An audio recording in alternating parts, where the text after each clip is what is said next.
Hey, how you こん doing? にちは。キークリエイティブスタジオオンラインご覧いただきありがとうございます。さて今日トピック何でしょう？聞いてみましょう。What is the topic for today? Okay, so I promised like every set I'm gonna try to do at least like one foreshortening video because it seems to be popular for some reason. But one thing I'm gonna do a little different today is and I'm gonna build it up also. I'm gonna keep it simple. I want to try doing foreshortening using like multiple characters or multiple figures in the frame. はい、今日のお話はですね、短縮法、フォーショートニングですね。これを構図の中に複数のキャラクターがいる場合にどういうふうに使うかということについてお話をしていきます。最初に冗談で言ってるんですけれども、このビデオを撮るときに何回かに1回は必ず短縮法入れようって決めましたっていうふうに言ってますね。短縮法のビデオはね、ちょっと他のやつよりも見る方が多いような気がするっていうふうにおっしゃってますけれども、キー先生、アメリカンコミックのことがすごくよくご存知で、もうアメリカンコミックといえば短縮法っていうところもありますのでね、ぜひいろんなことを教えてもらいたいと思います。はい、よろしくお願いします。Okay, all right. So yeah, so far I mean I've done a couple of videos with foreshortening, but pretty much it was just like one character, you know, just kind of isolated. So the whole point of this, you know, doing the foreshortening and the figure drawing is really to tell a story.Right. はい。で、今までも短縮法を本当にね、何回もお話ししてきたかと思うんですけれども、使う先っていうのが、単独の人物に対してこういうふうに短縮を使いますよというお話ばかりしてきたんですけれども、今回は構図の中に人物が、複数いる場合に、ストーリーを伝えるために短縮法をどう使うかっていうことについてお話をしていきます。Okay. So I'm just going to go ahead, just going to jump right into it, and then we'll, see where this goes. Okay.All right. Actually, let me get it even a fresher. Okay, let me start over here. Okay. So first of all, you know, when you're gonna do your story, you know, you really should make a frame first of all, right? Because basically, you want to be able to isolate, you know, what's happening in here as its own separate.Well, frame, basically, frame of action, right? So we'll just make a frame here to start off with, okay? はい。まず最初ですね、フレームを書くことから始めてみますね。ここの構図を作るにあたって、人物をどこにどういうふうに置いて、物をどういうふうに置いてっていうようなことを考えるときにはですね、そのアクションが起きる、そのフレームを1個だけ取り出して書きます。Okay. Now, another thing, you know, when you draw or when you're composing, you know,try not to be like so hung up on like, oh, I'm just drawing the figures and I'm just gonna just like place them like into this frame or place them on the paper. Basically, you know, there's a relationship you want to have, and it's a little bit abstract in a way. So it's not just a matter of like, okay, I'm just gonna put the figures like figure 1, figure 2, but like you want to make some sort of like something that's gonna bind them together, basically.はい。で、このフレームの構図を考えるときにどういう考え方でいくかっていうと、人物の1番がここにいて、人物の2番がここにいてっていうふうに物、あるいは人を置いていくんではなくって、最初に抽象化して考えます。この2人の関係性っていうのが、このフレームの中でどういうふうに展開されるのか、どういうふうにストーリーを語るのか、そのストーリーのトーンはどんなことなのかっていうのを考えて、抽象的な形であったり、ラインであったりというものを考えます。Okay, so I know this is a very abstract relationship that we have here. Like I just did some sweeping lines, right, and then like there's some volume here like that, right. But we do feel like there's something connected happening here, right. We feel like this is sweeping down, coming up, like that, right. That's very clear, right.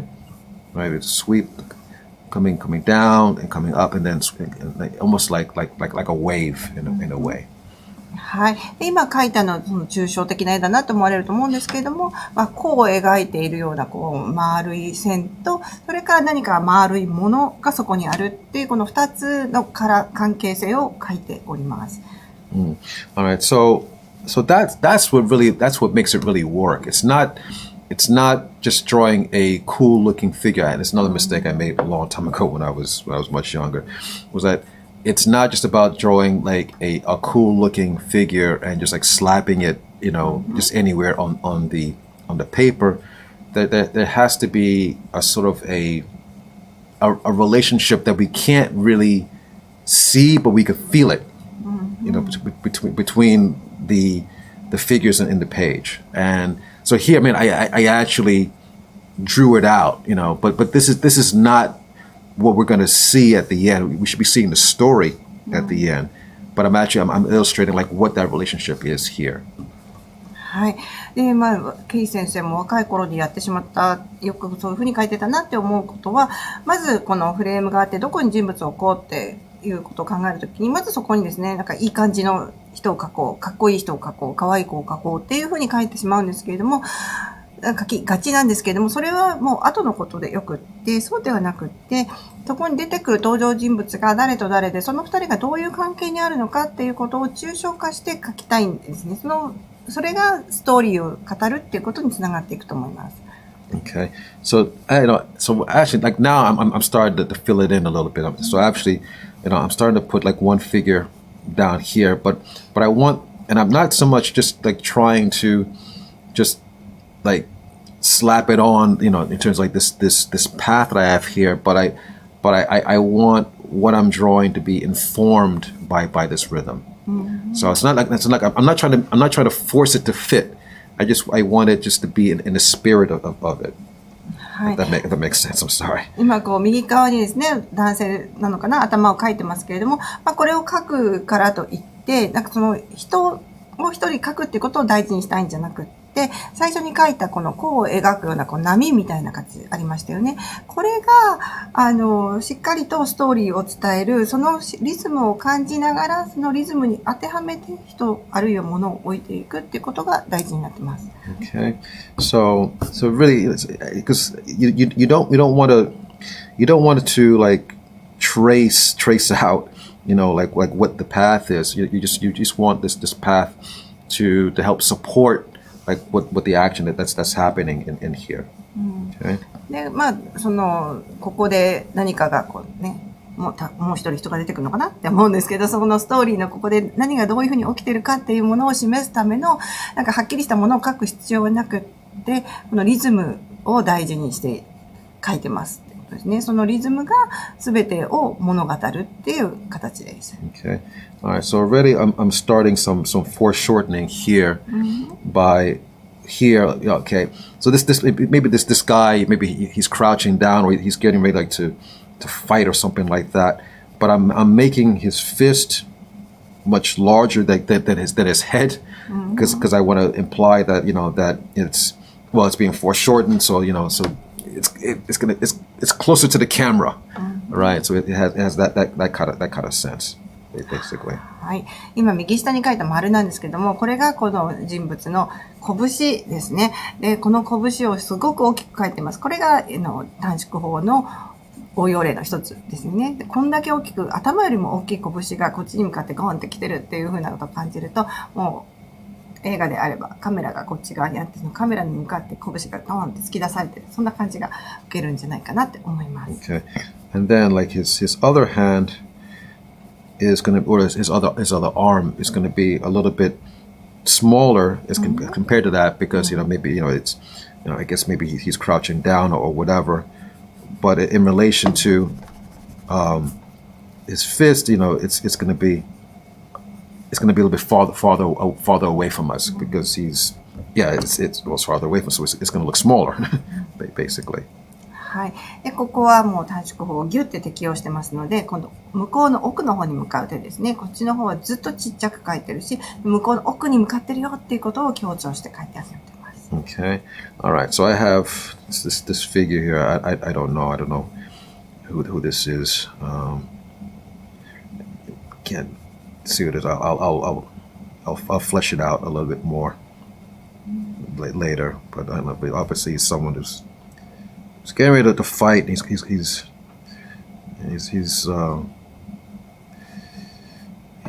gonna be getting in some trouble.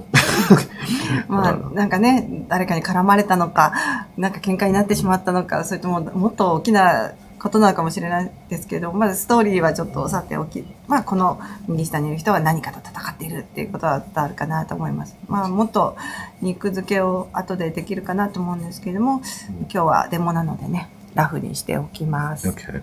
All right. But basically, yeah. Again, I have this arm. Is much bigger. All right. Because we're going in this way. He's going to be fighting this way. So now I have this sweep here. I don't know something. I don't know, this is dirt or rocks or something like that. I don't know. But then something is coming out from here. はい。で、この今右下に書いてあった男性っていうのは、まあ右下というか中央ですね。画面中央下の何かに向かってガーってこう行ってるって感じは伝わってくるかなと思います。で、今度その向かって左側の円弧ですね。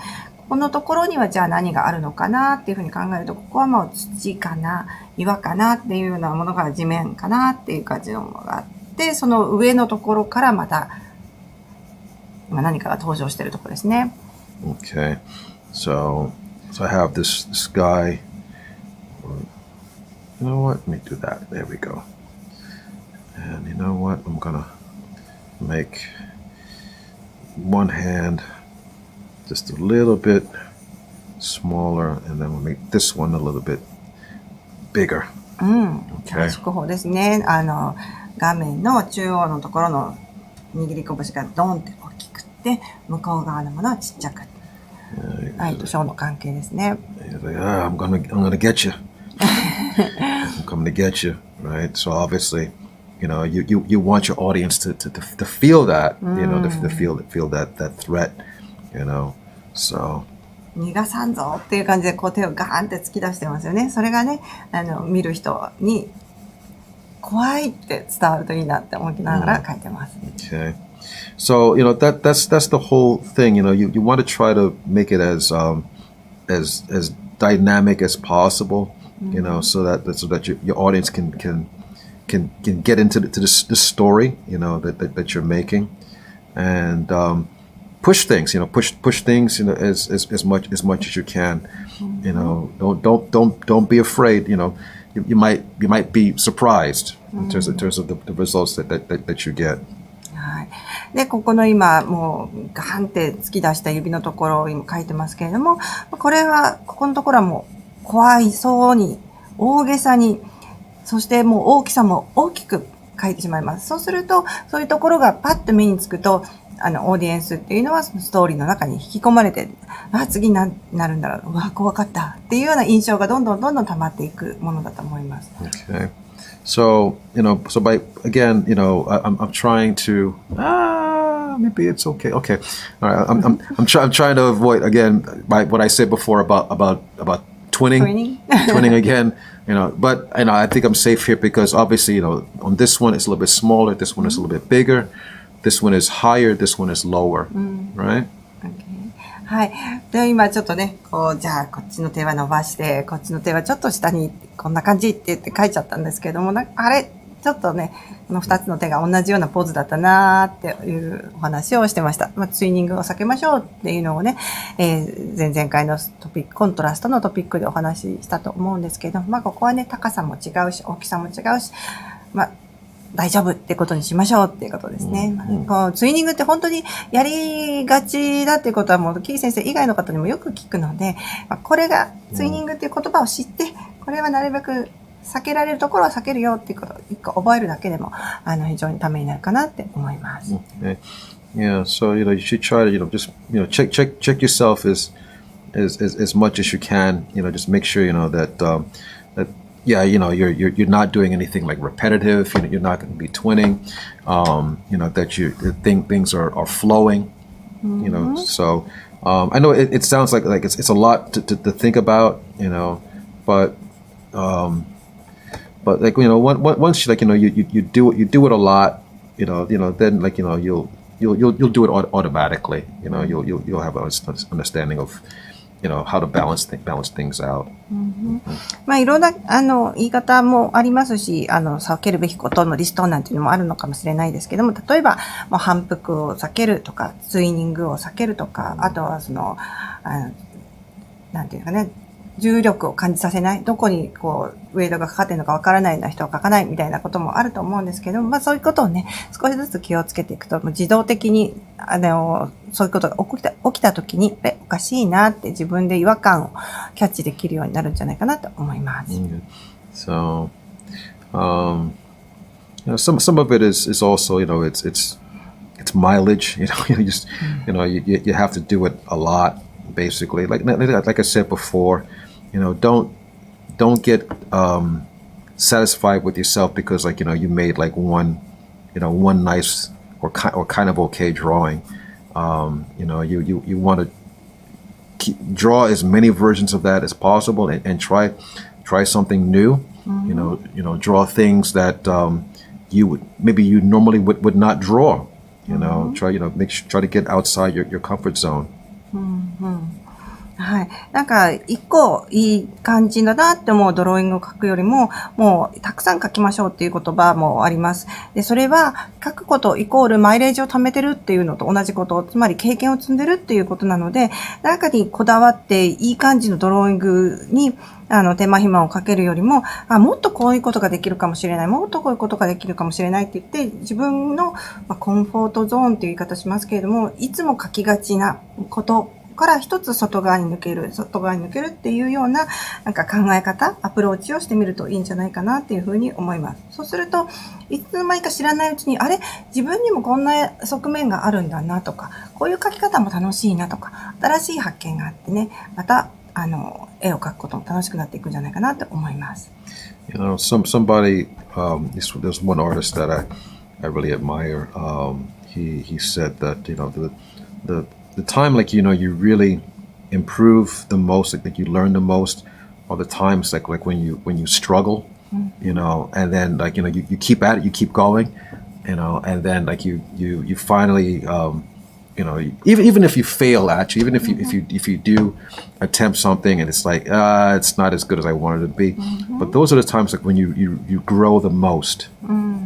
で、もう一つどこから聞いたことがあるのでお話紹介させていただくと、皆さんの中で一番学びが大きくできるとき、あるいは、進歩が大きくできるときっていうのは困っているときだと、そこに苦労しているときだっていうふうなことも聞いたことがあります。いい絵が描けてるって時じゃなくて、なんか描けない、どうしよう、困ったな、もっとこういうことしてみようっていう風にやってみる。で、その結果が失敗しても、うまくいっても、それはあんまり関係なくって、失敗したこと、あるいはうまくいったこと、その経験を積み重ねるっていう、頑張ってる時代っていうのが一番大きく成長できるんじゃないかっていうようなことも聞いたことあります。Yeah, so there's another saying I like, which is like, you should, get comfortable like being uncomfortable. そうですね。コンフォータブルっていうのが、うまくいってて、自分の中でも心地よくやってるっていう状態だと思うんですけども、アンコンフォータブルっていうのは、もううまくいかない、嫌になっちゃうっていう状態だと思うんですけども、そのうまくいかない、嫌になっちゃうっていう状態を自分で楽しめるようになるといいよっていう言葉もあるそうです。Yeah, because again, like, if you get like I said, if you get comfortable with the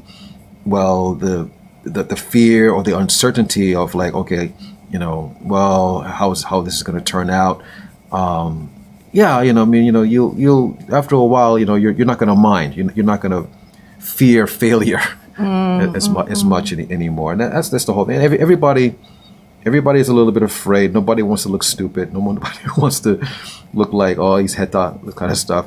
I understand. I get it, but the only way to get around that is by actually jumping into the water, as they say. はい。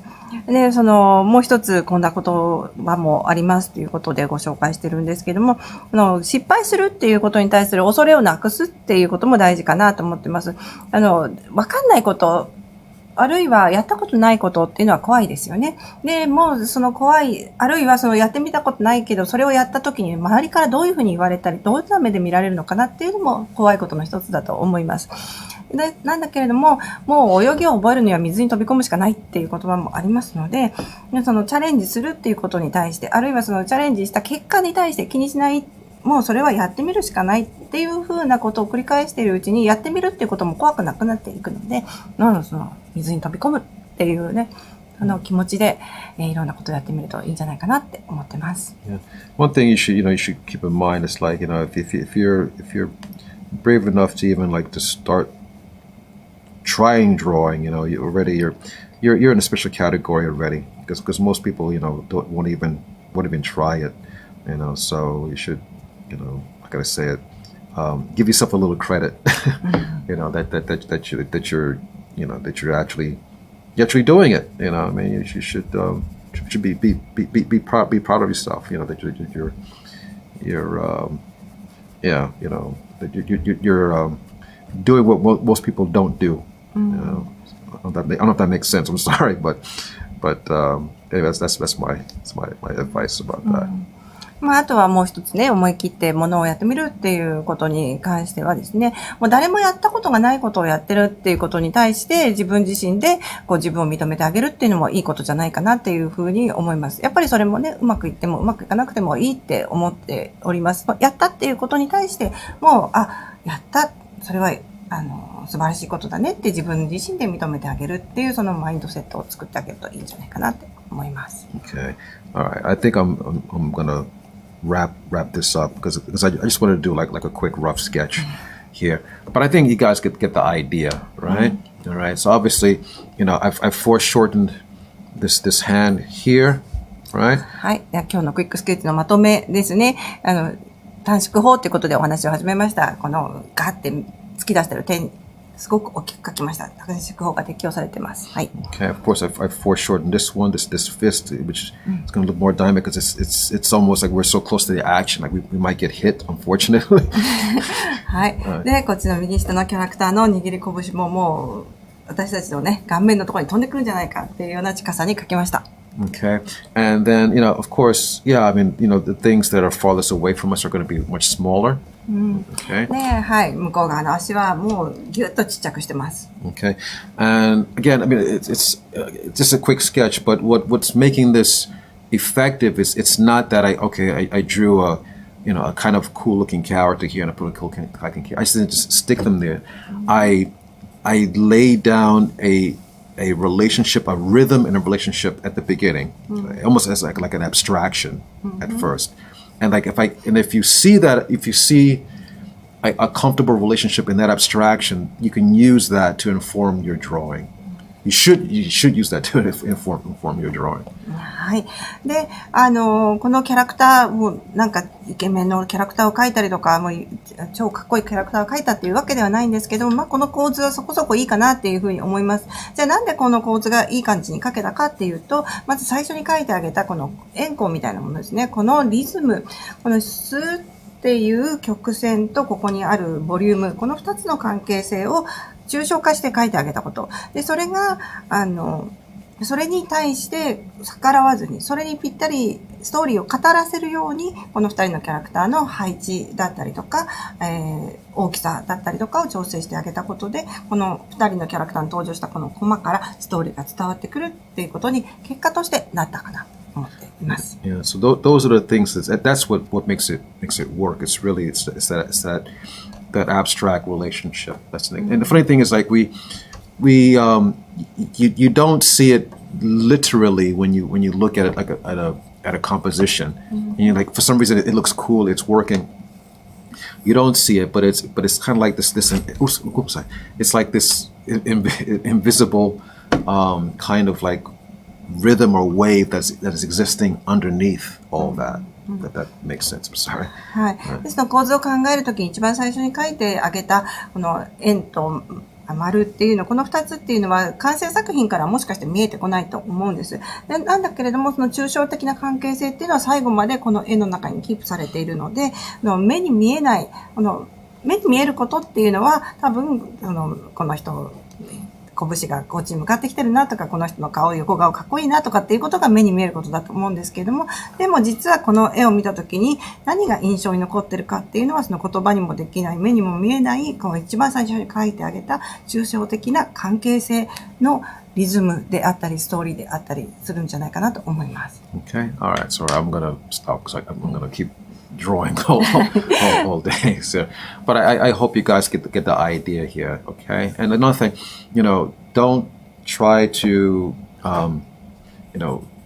again, always like try to make like a perfect drawing, a perfect clean drawing on the first pass. Don't do that to yourself. Just let yourself be loose. See if the relationship is working. And if all the parts are working, then you can go back. You can clean it up. はい。では今日のまとめなんですけれども、構図を考えていくときには一番最初からもう綺麗にしっかりとした絵を描こうっていうふうに思わないでください。でそこが大事なのではなくて、このルーズにどんな二人の関係性がこの枠の中で展開されるのかなっていうのを抽象的に考えてあげて、でそれがうまくいったなって思ったらそこで初めて、人物としてわかるような肉付けを始める。あるいはそれがうまくいってない、最初の、描いてあげた抽象的な構図を壊してしまうんだったら、もうちょっとやり方を変えてみようとかね、そういうふうに考えてやってもらえたらいいんじゃないかなと思います。Okay, all right, so I hope that works for you, and I'll see you guys next week with another video. はい。ではまた来週、キークリエイティブスタジオでお会いしましょう。本日もご視聴ありがとうございました。All right, さよなら。see you next week.